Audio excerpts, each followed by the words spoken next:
As usual breakings and latest అప్డేట్స్తో పాటుగా ఒక 3 ఇంపార్టెంట్ టాపిక్స్ ఇవాళ ఫుల్ అండ్ ఫైనల్ డాష్బోర్డ్ మీద ఉన్నాయి. అవేంటో ముందుగా చూద్దాం. వెరీ ఫస్ట్, TV9 న్యాయ పోరాటానికి మోహన్ బాబు దిగొచ్చారు. TV9కు బహిరంగ క్షమాపణ చెప్పారు. ఆసుపత్రిలో చికిత్స పొందుతోన్న TV9 జర్నలిస్ట్ రంజిత్ని మోహన్ బాబు పరామర్శించి క్షమాపణ చెప్పారు. ఆవేశంతో దాడి చేశాను, నా వల్లే తప్పు జరిగింది అని ఒప్పుకొని జర్నలిస్టులందరికీ సారీ చెప్పారు మోహన్ బాబు. ఆ ఫుల్ డీటెయిల్స్ చూద్దాం. నెంబర్ 2, కోవిడ్కు ముందు కోవిడ్ తర్వాత అన్నట్టుగా మారింది తిరుమల శ్రీవారి హుండీ ఆదాయం.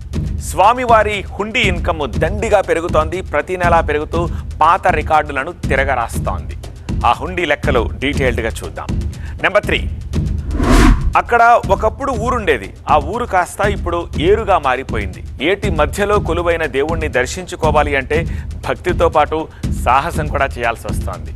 ఆ దేవాలయం ఎక్కడ, ఏమిటా వివరాలు అది కూడా చూద్దాం.